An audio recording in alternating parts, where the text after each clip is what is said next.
Hi there, it's Kelly here from Divine Alchemy Healing, and today I want to talk to you about a subject that's come to my notice recently, and that is the overuse of the word demonic entities. I know it's a funny subject to start with on a lovely Thursday morning, but that's what I'm going to talk about today.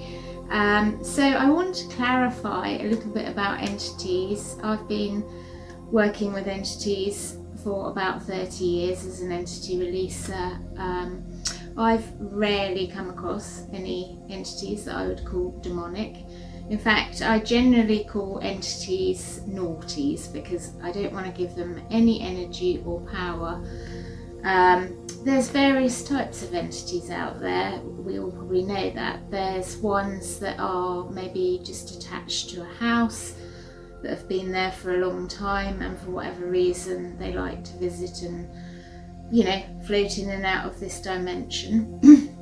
There's ones that get attached to certain people, and that's generally because they recognise something within the person they're getting attached to that is similar to themselves. So when I talk about that, what I mean is disembodied entities for me means people who haven't passed over to the light or to source or whatever you want to call it. For some reason they've got stuck down here. Maybe they had a death that was a bit shocking and they might not have even realised they've actually passed over. And after a while, the normal magnetic pull that sort of guides you back up to source starts to fade from your awareness. So with entities like that, often they will either decide they want help, and they're the ones that will often try and get your attention. Some people call them poltergeists, by moving things around or creating, a very cold energy in a space and things like that. Then you've got others that are sort of I wouldn't say any entity is particularly happy to be on this dimension, because without a body it's a very sort of dark place to be. And but some entities, for whatever reason, they choose to stay here. And often those are entities that might have had some sort of addiction in their life, like alcohol or some sort of drugs, whether they were medical or whether they were ones that you take for fun. Don't know whether I should have said that. But anyway, so they will tend to hang out in places where those sorts of people go, and they might just attach themselves to you for a little while.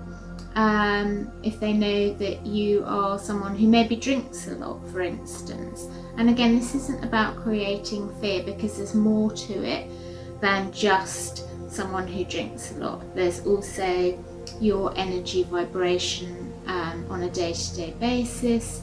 There is how your environment is and how sort of energetically clear that is. So there's quite a lot of different things.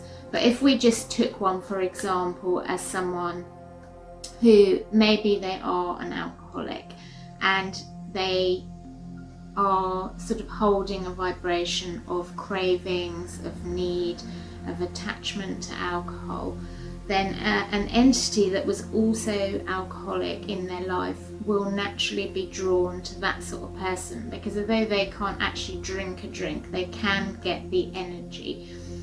So they might visit you for a short period of time. There are a lot of them hanging around in pubs, waiting for that sort of energy to come along.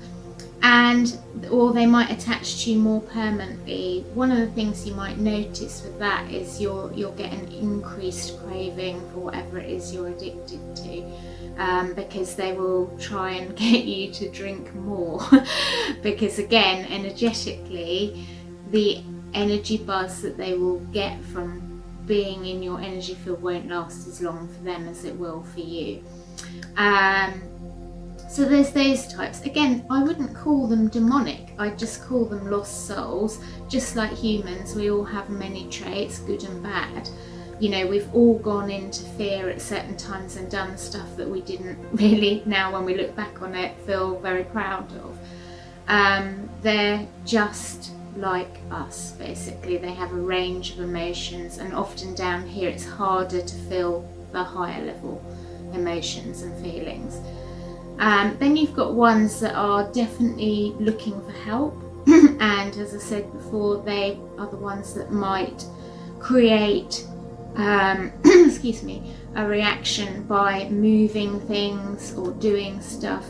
I had a very big experience with some of those when I was 21, living in a cottage that had a lot of entities there that were active. I have talked about that in my entity story video.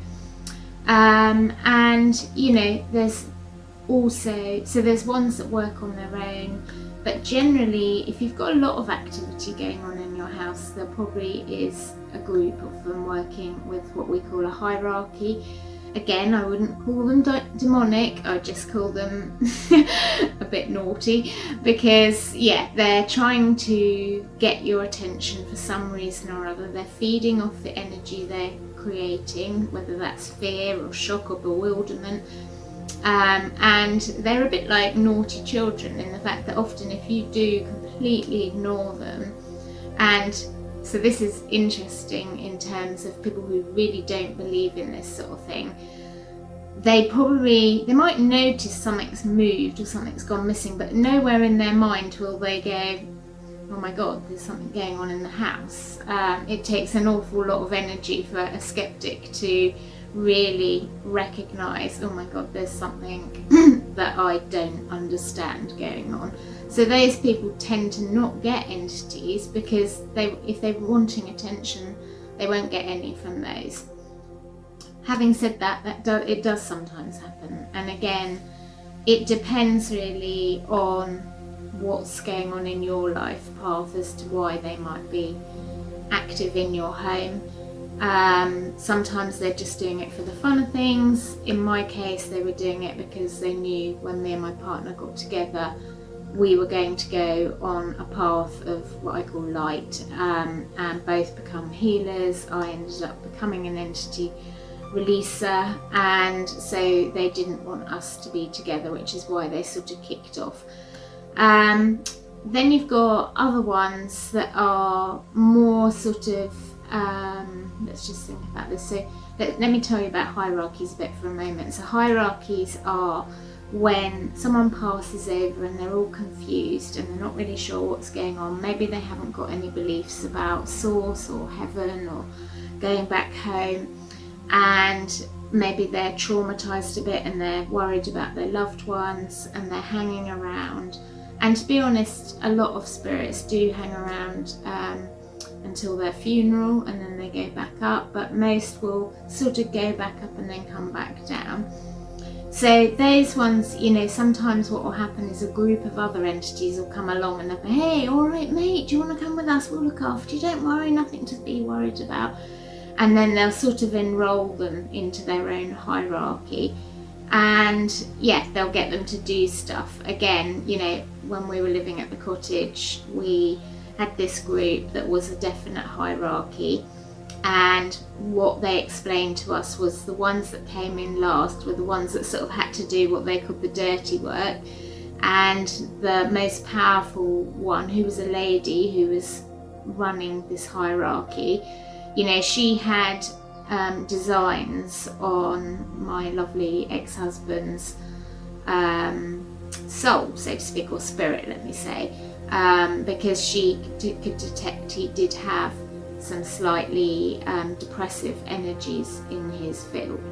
So without going into all of that, most people do not experience demonic entities. That's what I'm here to say, because for you to get demonic entities, I suppose one way that you might draw that sort of thing was if you were messing around with the occult and doing actual black magic and calling on named demonic entities. But generally we would be considered small fry. Like demonic entities, yeah, they're not really looking at us going, hey, let's just torment that person. There's generally a really good reason, and a lot of it will be to do with your own energy. Maybe you're someone who really delights in watching films about that sort of thing, or you know, lots of horror films, and lives in a very sort of despair and depressed environment, and you know, maybe you do some things that aren't actually very good for you for your inner being, your spirit. Occasionally that sort of behaviour will attract in that sort of thing. But what I want to say is, you know, I know the word demonic entities really comes from Christianity and most religious sort of beliefs of things that are not aligned with God, but really we'd have to sort of call ourselves demonic then, because we're not really aligned with God most of the time, are we? We might be temporarily, and I use God in a very loose way. I sort of think of it as source.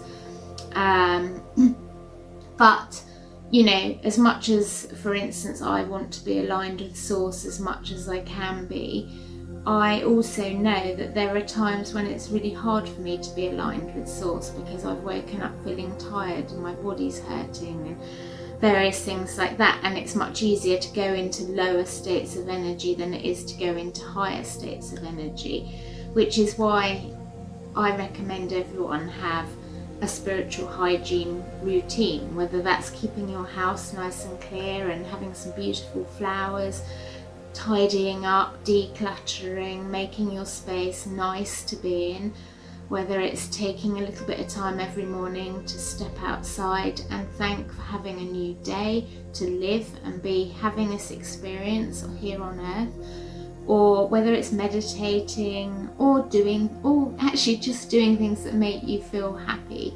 Whatever it is, you know, make sure that you're doing things to help your life be in flow as much as possible, and then you will avoid attracting anything. You know, occasionally, as I said, you might move into a property that's already got a resident or two there, you know. So often, you know, one of the properties I moved into when I was young had these beams from a Tudor warship, and there was a resident sailor there who used to delight in sort of terrifying me out of my wits. And he could tell, you know, he was getting the reaction he wanted from me, because at that time I'd never experienced anything so overt. I had definitely been aware of energies right through my childhood, but I'd never actually witnessed cupboards shaking and tellies turning on and off, and also I can't remember all of it because it was a long time ago. But yeah, he sort of got the energy he wanted from me. So if you do have any activity in your house, the things I would advise is have a nice good clean up and tidy up.